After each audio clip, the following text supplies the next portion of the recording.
Hello guys, welcome back to my YouTube channel. हम पढ़ रहे हैं बायोकेमिस्ट्री सब्जेक्ट, जिसके अंदर हमारा टॉपिक चल रहा है एसिड बेस इम्बैलेंस के बारे में। तो कल हमने इसके इंट्रोडक्शन और रेस्पिरेटरी एसिडोसिस के बारे में पढ़ा था। आज हम रेस्पिरेटरी एल्कलोसिस के बारे में शुरू करने जा रहे हैं। देखिए, जो रेस्पिरेटरी एल्कलोसिस है वो कंडीशन क्या होगी या आपको कब देखने को मिलेगी। जब आपके जो एल्कलोसिस कब देखने को मिलता है, जब आपके OH नेगेटिव आयंस का कंटेंट ज़्यादा देखने को मिले और जो आपके H पॉजिटिव आयन हैं वो डिक्रीज़ हो जाएं, ठीक है। और जब आपकी pH मोर देन 7 हो जाती है, उसको आप क्या बोलते हो, एल्कलोसिस बोलते हो। और आपका जो CO2 का लेवल है वो यहाँ पे क्या हो जाएगा, डिक्रीज़ हो जाएगा, क्योंकि pH का जो रिलेशनशिप है आपकी कार्बन डाइऑक्साइड के साथ वो कैसा है, इन्वर्सली प्रोपोर्शनल है। तो pH बढ़ेगी तो CO2 घटेगी, ठीक है। और CO2 अगर कम हो रही है बॉडी के अंदर तो जो ऑक्सीजन का कंटेंट रहेगा वो क्या हो जाएगा, ज़्यादा बढ़ जाएगा। तो ये जो आपकी रेस्पिरेटरी एल्कलोसिस की कंडीशन है ये किस वजह से आपको देखने को मिलती है, तो देखिए उसके बारे में पढ़ते हैं। ये आपकी कॉज होती है कब, जब एल्वियोलर हाइपर वेंटिलेशन हो जाए, ठीक है। जब आपकी एल्वलाइज के अंदर ज़्यादा अमाउंट में क्या हो जाए, आपकी ऑक्सीजन आ जाए। तो ये देखिए आपको कब देखने को मिलेगा, ऐसी कोई भी कंडीशन जो कॉज करे ओवर स्टिमुलेशन ऑफ रेस्पिरेशन, ठीक है। रेस्पिरेशन जो प्रोसेस है उसको कोई चीज़ ओवर स्टिमुलेट कर दे, उस वजह से आपको ये एल्कलोसिस वाली कंडीशन देखने को मिलती है। तो देखिए इसके और क्या क्या कारण रहते हैं। सबसे पहले हाइपोक्सिया, ठीक है। अगर पेशेंट की बॉडी के अंदर हाइपोक्सिया की कंडीशन है तो उसका जो रेस्पिरेटरी सेंटर है मेडुला ऑब्लंगाटा वो क्या हो जाता है, एक्टिवेट हो जाता है ज़्यादा से ज़्यादा रेस्पिरेशन को करने के लिए। तो उस वजह से ये कंडीशन देखने को मिल सकती है। या फिर over ventilation by the mechanical ventilation, ठीक है। मैकेनिकल वेंटिलेटर से या आप मतलब आर्टिफिशियल जो वे होता है ऑक्सीजन देने का वो आप ज़्यादा दे दो, ठीक है। ओवर वेंटिलेशन दे दो बाय द मैकेनिकल वेंटिलेशन, या तो वेंटिलेटर की हेल्प से या O2 कैनुला की हेल्प से या ऑक्सीजन मास्क की हेल्प से, किसी भी तरह से आप ओवर वेंटिलेट कर दो पेशेंट को, उस कंडीशन में आपको रेस्पिरेटरी एल्कलोसिस देखने को मिलेगा। या फिर नेक्स्ट कोज है पेन की कंडीशन में, ठीक है। जब आपको पेन होता है तो बॉडी का जो आपका सेंट्रल नर्वस सिस्टम है वो ज़्यादा एक्टिव हो जाता है और सारे ही फंक्शंस को बढ़ा देता है, उस दौरान आपको ये कंडीशन देखने को मिल सकती है। या फिर इमोशनल ट्रॉमा के अंदर, ठीक है, या फिर फीवर के अंदर, ऐसी सारी कंडीशन जो रेस्पिरेशन को ओवर स्टिमुलेट कर दें, उनकी वजह से रेस्पिरेटरी एल्कलोसिस देखने को मिल सकता है। नेक्स्ट हम पढ़ते हैं क्लिनिकल मैनिफेस्टेशन के बारे में। जिस पेशेंट को रेस्पिरेटरी एल्कलोसिस की कंडीशन देखने को मिलेगी उसके अंदर आपको क्या क्या साइन सिम्टम देखने को मिलेंगे। तो शुरुआती दौर में हाइपर वेंटिलेशन कोज करेगी टैकीपीनिया, यानी जो आपकी रेस्पिरेटरी रेट है वो क्या हो जाएगी, इंक्रीज हो जाएगी, ठीक है।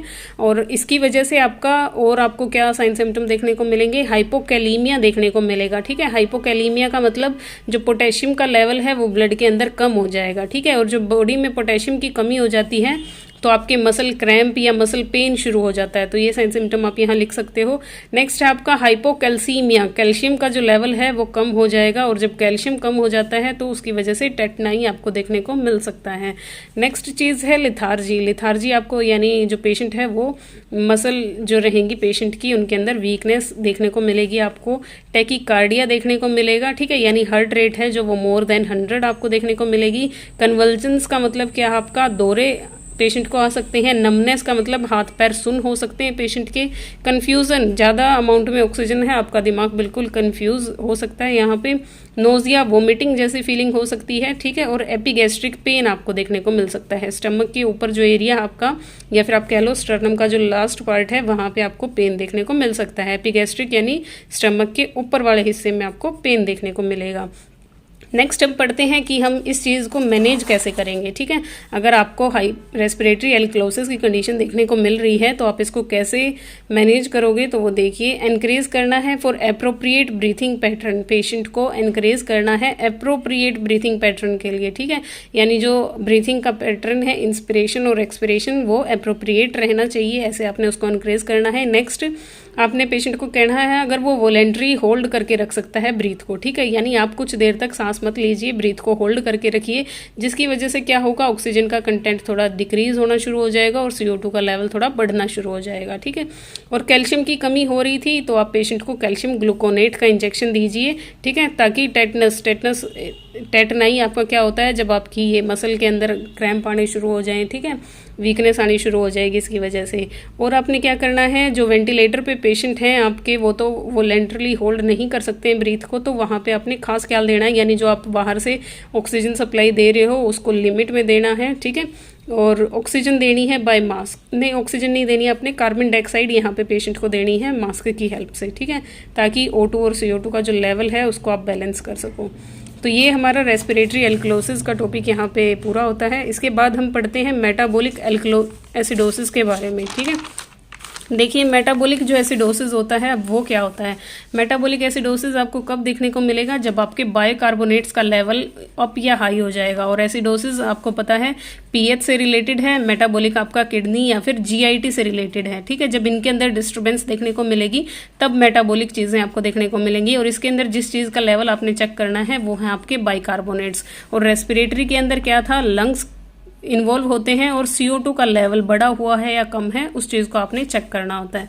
तो देखिए मेटाबॉलिक का मतलब इसमें HCO3 का तो रोल है ही है। एसिडोसिस का मतलब क्या, जब पीएच आपकी लेस देन 7.35 हो जाती है। देखिए नॉर्मल वैल्यू आपकी 7.35 से लेके 7.45 तक होती है पीएच की। तो जब 7.35 से ब्लड की पीएच कम हो जाएगी तो एसिडोसिस होगा। और साथ में जो आपके HCO3 यानी बाइकार्बोनेट्स हैं उनका लेवल आपका 22 से 27 मिली इक्विवेलेंट पर लीटर होता है, तो लेस देन 22 हो जाएगा, तब आपको मेटाबॉलिक एसिडोसिस की कंडीशन देखने को मिलेगी। और जो कि पीएच का और HCO3 का जो आपका रिलेशनशिप है वो डायरेक्टली प्रोपोर्शनल है, यानी अगर पीएच कम तो HCO3 भी कम।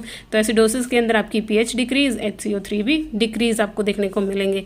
और एसिडोसिस के अंदर आपके H पॉजिटिव जो आयन है उनका कंटेंट क्या होता है, बढ़ा हुआ देखने को मिलता है।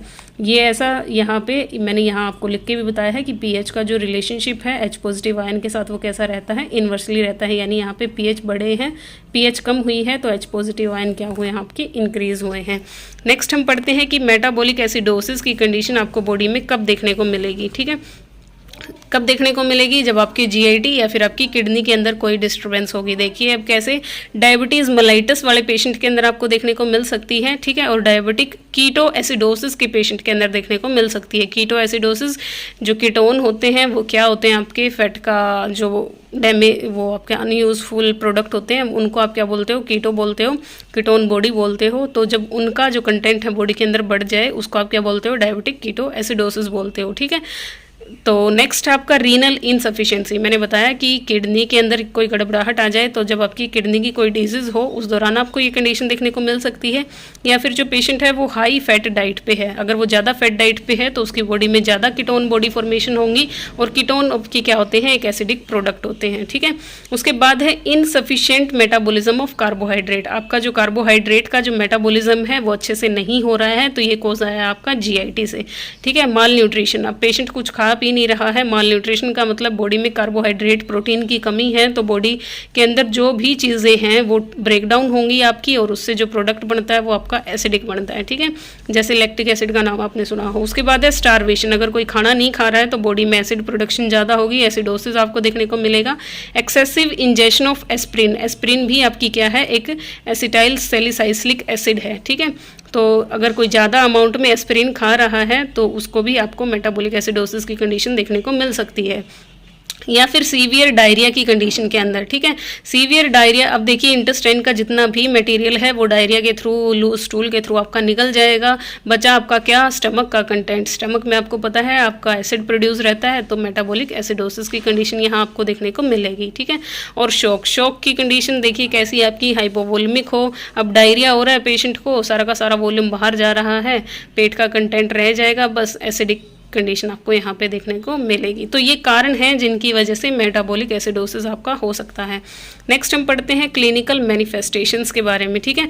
क्लिनिकल मैनिफेस्टेशन या साइन सिम्टम ऐसे पेशेंट के अंदर आपको क्या देखने को मिलेंगे, बहुत गहरी, डीप और रैपिड रेस्पायर करने की कोशिश करेगा पेशेंट, ठीक है।